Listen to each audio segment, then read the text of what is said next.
Have you ever looked at someone's actions, or let's be honest, even your own, and just gone, why? I mean, human behavior can be serially baffling sometimes. Oh, absolutely. It's a puzzle. And today, we're not just, looking at the puzzle box. We're trying to actually fit some pieces together. Right. We're diving deep into Robert Greene's The 18 Laws of Human Nature.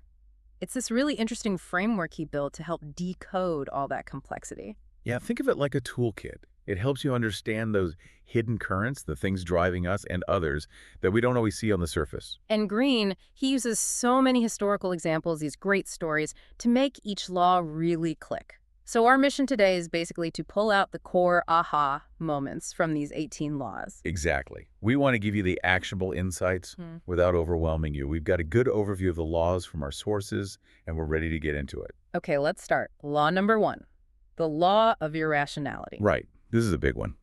The core idea is, well, we like to think we're rational creatures, but honestly, not always. We're masters of self-deception. Self-deception. Okay. So it's like we have this internal PR agent spinning everything, making excuses so we feel better, even if it's not quite the truth. Precisely. We twist things to avoid feeling uncomfortable. It's almost like a defense mechanism. And confirmation bias fits in here, right? Looking for proof that we're right and ignoring anything that suggests we might be wrong. Totally. We filter reality. So good exercise is to actively seek out viewpoints that challenge you. It feels weird at first, but it's revealing. Have you ever caught yourself just shutting down an idea because it didn't fit your existing beliefs? Yeah, I think we all do that unconsciously. Okay, moving on.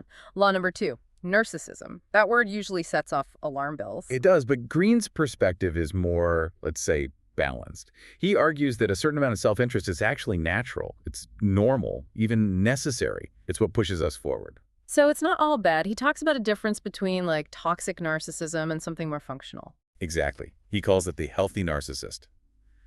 Think of someone who has self-worth, ambition, drive. But crucially, they also have empathy. They can take feedback, learn from it. So the reaction to criticism is a key difference. A huge one. Healthy self-interest uses feedback to grow. Hmm. Unhealthy narcissism gets defensive, blames others. So the question for you becomes, how can you channel your own self-interest constructively for growth, but without, harming relationships? That's a useful distinction. Okay, next up, the law of role-playing. This is about how we present ourselves, right? Yeah, we all wear masks, essentially. We adjust how we act, what we say, even how we look, depending on who we're with and what impression we want to make. Like different social costumes. Greene suggests being completely honest all the time might actually backfire, cause friction. It could, but he also stresses being observant. Watch people's body language, The nonverbal stuff often tells a truer story than the role they're playing. So it's about reading between the lines and also being aware of the roles we play. Exactly. And presenting your best self isn't fake, necessarily. It's just, skillful social interaction. How aware are you of your own different roles during the day? What makes you switch? Definitely something to think about. Okay, law of compulsive behavior. This one emphasizes character above all else. Right. Greene says character trumps charm, intelligence, everything. It's the foundation. It predicts how someone will really act, especially when things get tough. And it's often revealed in small moments, not big declarations, like how someone handles a tiny mistake or joke they don't like. Precisely those moments, those little reactions, are windows into their core. And Greene believes character is forged by this mix of genetics and early experiences. It runs deep. Which is why he warns about taking strange or troubling behavior seriously. Yeah, his advice is don't ignore patterns. If someone consistently acts a certain way, especially in ways that seem off, believe it. That's likely their true character showing through. So when you're trying to understand someone, what tells you the most about their character? Good question. Okay, let's talk about the law of covetousness. Wanting what we don't have. Ah, yes. The grass is always greener syndrome. We see what others have, possessions, status, whatever, and we feel a sense of lack. It's super common. We've all been there. But Greene flips this, doesn't he? He suggests we should focus on what others want. Exactly. Shift the focus outward. Become a detective of desire. What do people around you secretly crave, even if they don't say it? What are their unmet needs? So if someone wants a promotion, maybe the underlying desire is really for recognition or respect. Could be. And if you understand that deeper need, you can connect with them more effectively, maybe influence them positively by addressing that core desire. So instead of getting caught up in your own wants, what might the people around you be longing for? That's a powerful reframe. Uh, Okay, next, the law of short-sightedness, the pull of the present moment. oh, definitely. Instant gratification is so tempting, isn't it? Mm. This law is all about how we naturally tend to prioritize right now over the long haul. Yeah, choosing the easy thing now, even if it hurts us later. Procrastinating, making impulse buys. All of it. Green really pushes for cultivating that long-term vision, resisting those immediate distractions that can pull you off course from your bigger goals. It's about keeping your eye on the prize, basically, staying focused on the ultimate goal. So maybe ask yourself, what are your real long-term goals, and are your actions today actually moving you closer or further away? That alignment is so important. Okay, let's tackle the law of defensiveness. This one has a kind of counterintuitive approach to influence. Right. This is where he says, instead of arguing, sometimes you should step back and ask for advice. Yeah, it's clever. When you ask for someone's advice, you flatter them, you make them feel smart, capable. It lowers their defenses, makes them more open later. And he warns against reminding people of favors you've done for them. Definitely. That tends to create resentment, like they owe you something. Instead, he suggests a subtler approach, gently reminding them of times they helped you.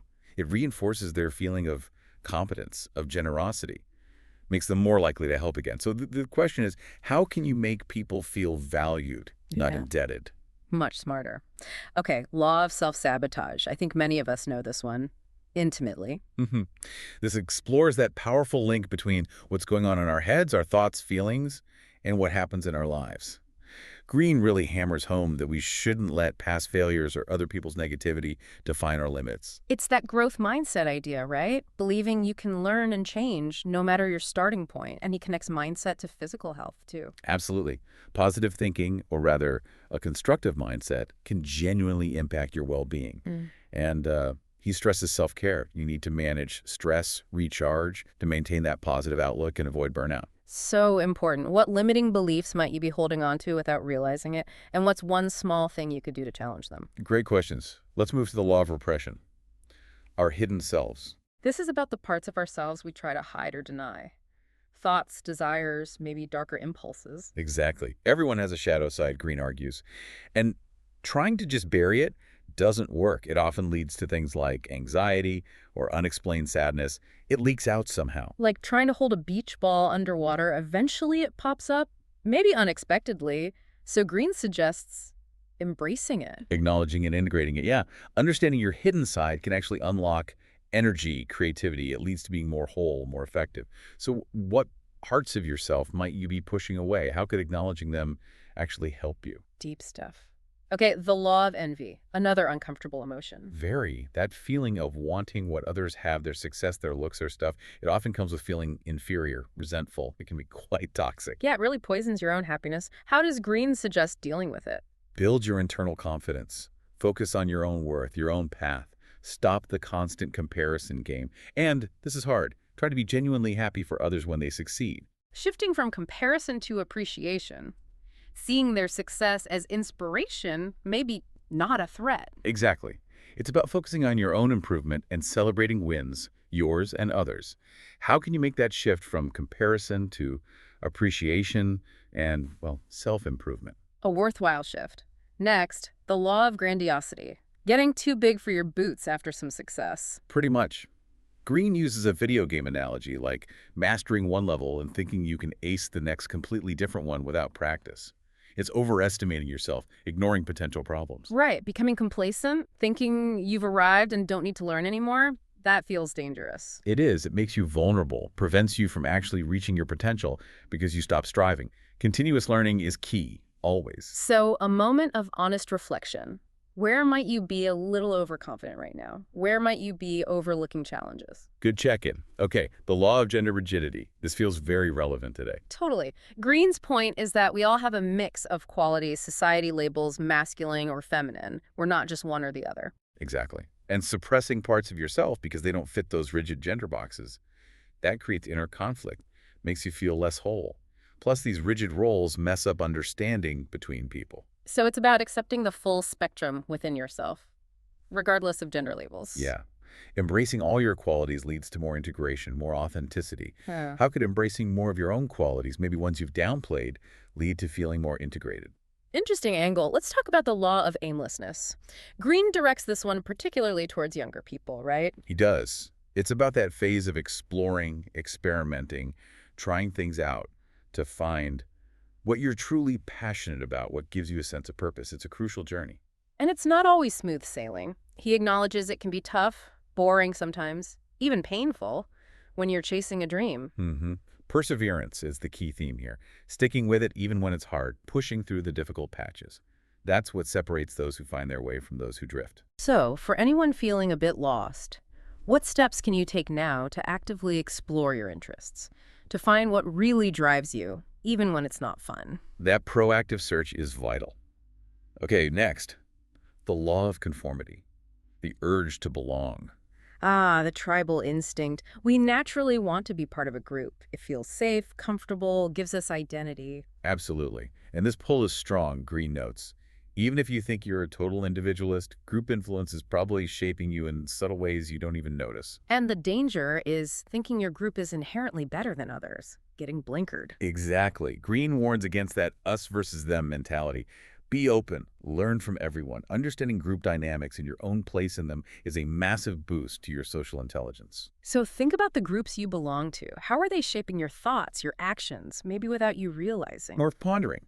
Now, the law of fickleness, this one's big for leadership. Yeah. Greene's tightrope analogy is spot on. Leaders are admired for strength, but people can quickly resent that same power, especially if things go wrong. And leaders can get blindsided by sudden anger because maybe they've only been hearing the good stuff, surrounded by yes men. That's often how it happens. Yeah. And that anger, Greene suggests, is often pent-up stuff finally exploding. Yeah. He also points out we naturally like people who confirm our own positive self-image. Right. So effective leadership isn't just about being in charge. It's being strong, yes, but also fair, supportive, really understanding the currents underneath. Exactly. If you are in a leadership position, how can you get a better read on what people are really feeling, not just what they're saying? Crucial skill. Okay, the law of aggression. What's beneath the surface? Greene reminds us that everyone's got struggles, unmet needs, frustrations bubbling away under that polite exterior. It's just part of the human condition. And sometimes those unmet needs come out sideways, as controlling behavior, manipulation. Yeah, people might try to control others to compensate for feeling powerless themselves. Or aggression can be more direct intimidation, being relentlessly pushy to get their way. So be wary of people who consistently try to control situations or others. And if you have natural confidence, use it well. That's the gist. Use your strength constructively. So think about your interactions. Are there people whose behavior feels subtly, or maybe not so subtly, controlling? Good awareness to have. Now, the law of generational myopia, how our birth year shapes us. This is fascinating. The specific time you grow up in the culture, the events, the technology leaves a deep imprint on your values, your outlook. Each generation really does have a different flavor. Like growing up pre-internet versus post-internet creates fundamentally different ways of seeing the world. Totally. And Greene says, don't fight your generation's influence. Understand it. Leverage its strengths. Be aware of its blind spots. Use that understanding to pursue your goals and be yourself within that context. So how has the era you grew up in shaped your core beliefs and values? It's a big factor. Okay, finally, the last law, the law of death denial, the one we really don't like to think about. Yeah, mortality. It's uncomfortable, so we push it away, pretend it's not there. But Greene argues that facing it, really acknowledging our limited time, is incredibly powerful.